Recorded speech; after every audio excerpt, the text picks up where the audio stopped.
안녕하세요. 오늘 사사기 17장. 17장부터 21장까지는 사사기 마지막 에피소드예요. 마지막 에피소드인데 전 제목을 이렇게 붙여봤어요. 막장의 시작. TV에서 보는 막장 드라마도 이거보다 막장이지 않습니다. 정말 막장 중에 막장, 개막장이에요. 읽다 보면 좀 기분이 나빠져요, 좀. 너무 막장이어서. 근데 더 힘든 게 뭐냐면, 그래도 막장 드라마는 사람이 쓴 드라마인데, 이건 드라마가 아니라 실제 역사였어요. 그리고 막장 드라마 뭐 기껏해야 한두 가정 뭐 그것도 큰 거지만 여기는 한 족속 자체가 거의 멸절을 당해요. 한번 읽어볼게요. 막장의 시작 17장입니다.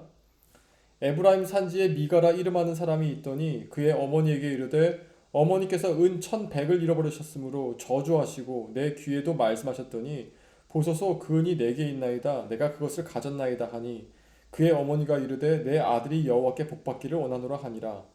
미가가 은 1100을 그의 어머니에게 도로 주매 그의 어머니가 이르되 내가 내 아들을 위하여 한 신상을 새기며 한 신상을 부어 만들기 위해 내 손에서 이 은을 여호와께 거룩히 드리노라. 그러므로 내가 이제 이 은을 내게 도로 주리라. 미가가 그 은을 그의 어머니에게 도로 주었으므로 어머니가 그 은 200을 가져다가 은장색에게 주어 한 신상을 새기고 한 신상을 부어 만들었더니 그 신상이 미가의 집에 있더라. 그 사람 미가에게 신당이 있으므로 그가 에봇과 드라빔을 만들고 한 아들을 세워 그의 제사장으로 삼았더라.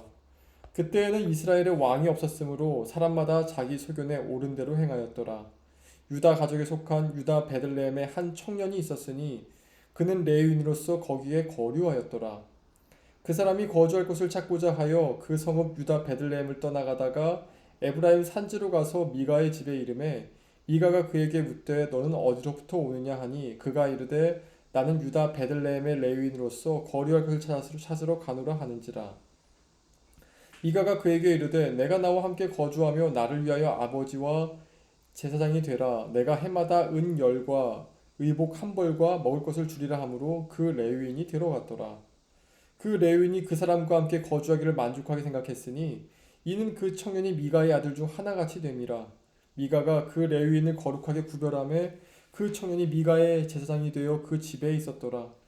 이에 미가가 이르되 레위인이 내 제사장이 되었으니 이제 여호와께서 내게 복 주실 줄 아노라 하니라. 읽으면 잘 모르겠죠? 요약하면 이래요.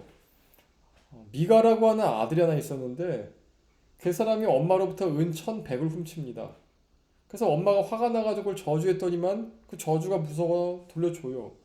돌려주면은 뭐 이러지 말아라 이렇게 해요. 뭐 왜 그랬니? 이렇게 엄마가 얘기하는 게 정상인데 엄마가 그것을 보고 착하다 잘했다고 자기 걸 돌려줍니다.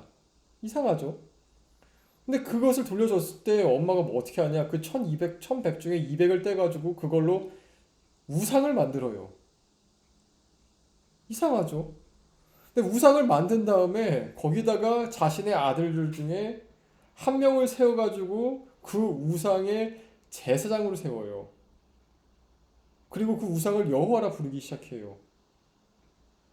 이상하죠? 왜냐면은 이스라엘 법도상 제사장은 레위인 중에서만 가능했었고, 그리고 레위인이 제사장이 되는 것도 한 가정이 아니라 나라 전체에만 가능했어요. 나라 전체의 제사장.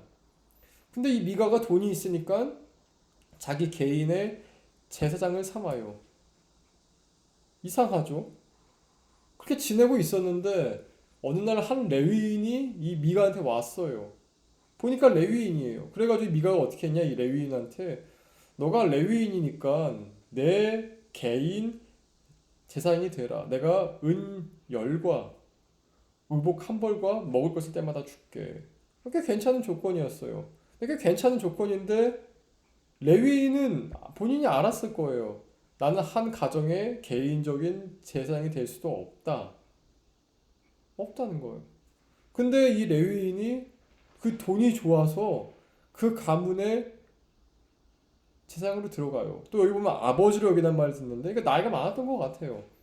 미가보다.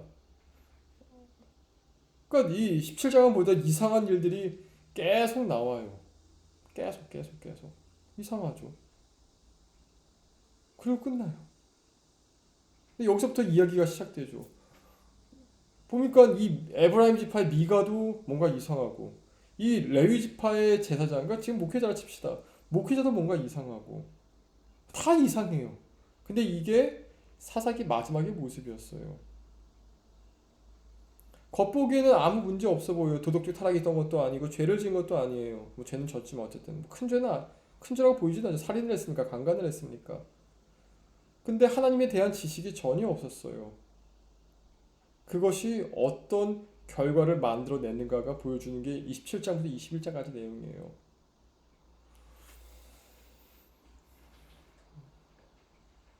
한번 보십시다. 우리 내일도 18장, 모레 19장 읽을 건데 정말 막장 중에 막장이 나와요. 근데 기억하십시오. 하나님에 대한 지식이 없으면은 막장이 나와요. 신앙적으로. 기도도 없으니까 막장이 나와요. 윤리적 타락이 아니었어요. 말씀에 대한 지식과 기도가 없었어요.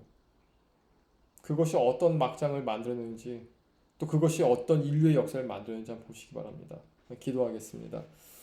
하나님, 무언가 이상한 것이 가득합니다.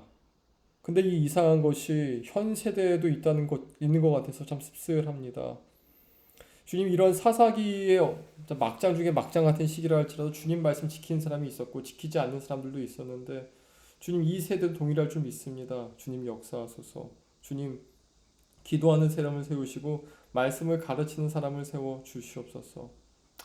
감사드리며 예수님의 이름으로 기도합니다. 아멘. 내일 보십시다.